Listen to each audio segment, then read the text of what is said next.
asalaamaaleykum suñu mbokk téléspectateurs yi seetaan seen télévision RTS ñu ngi am mbégte ñëw jox leen seen xibaar météo xibaar bi nag tey dañ koy tàmmali waa xibaaru géej gi ndaxte am nañ xànk bi nga xamante ni mu ngi nekk diggante Dakar dem ba Ndar xànk boobu nag mun na dem ba ëpp ñaari mètre ak genn wàll te dina fi desandi fii ba àllarba si guddi dem alxames si suba nag tàngaay bi dina desandi si biir réew mi wante seddaay bi tamit nañ ko nemmeeku si gox-goxaan yi nekk si biir réew mi ñu xool suñu naatal satellite yi nañ gis ni que nañ am ay niir yi wàll yi dem si biir réew mi niir yooyu nag dinañ desandi surtout si gox-goxaan yi nekk si bët saalum réew mi wante tamit nañ am ngelaw mi nga xamante ne ngelaw bi jógee bët gànnaar réew mi ngelaw bi nga xamante ne dina àddaale ak tuuti seddaay suñu xoolee suñu wàllum prévision tey si guddi dem suba si nañ gis ni que seddaay bi dina fi desandi rawatina si gox-goxaan yi nekk si wetu Kolda foofu ñu ngi fay xaarandi fukki degré ak juróom benn suñu xoolee li des si réew mi nañ gis ni que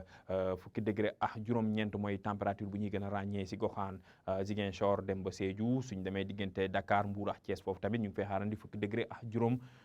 ñeent fukki degré ak juróom-ñeent tamit si Louga dem ba Podor Diourbel nag ñu ngi fay xaarandi fukki degré ak juróom-ñett wante suñu demee Ndar foofu ñu ngi fay xaarandi ñaar fukki degré si guddi si ñaar fukki degré tamit ñu ngi koy xaarandi diggante Fatick Kaolack tamit ñu ngi fay xaarandi ñaar fukki degré ak benn suñu demee ba Kédougou ñaar fukki degré ak benn Tambacounda ñu ngi fay xaarandi ñaar fukki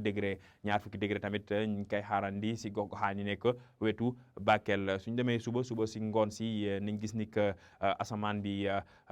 dina bëri ay niir si digg réew mi diggante Fatick Kaffrine dem ba Tambacounda wante niir yi fu ñuy gën a bëree mooy si diggante Ziguinchor Sédhiou ak Kolda foofu asamaan bi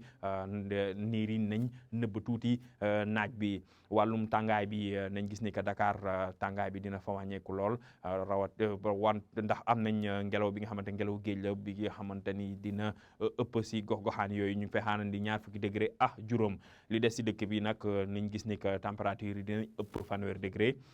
fanweer degré ak juróom-ñett mooy température bu ñuy gën a ràññee si gox-goxaan yi nekk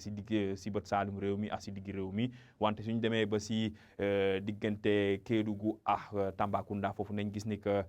tàngaay bi foofu la gën a tare ñu ngi fay xaarandi fanweer degré ak juróom-ñeent kon mbokk yi si tënk nañ bàyyi xel si avis xànk bi nga xamante ni ñu ngi mu ngi si géej gi diggante Dakar dem ba Ndar nañ jàpp ni tamit que tàngaay bi dina desandi si biir réew mi seddaay bi nag niñ ko nemmeeku tuuti si gox-goxaan yi nekk si wetu tefes bi wante suñ demee ba Kolda foofu seddaay bi moom niñ ko nemmeeku bu baax a baax kon mbokk yi lii la ñu amoon si xibaar ñu leen di dox di jaje ba suba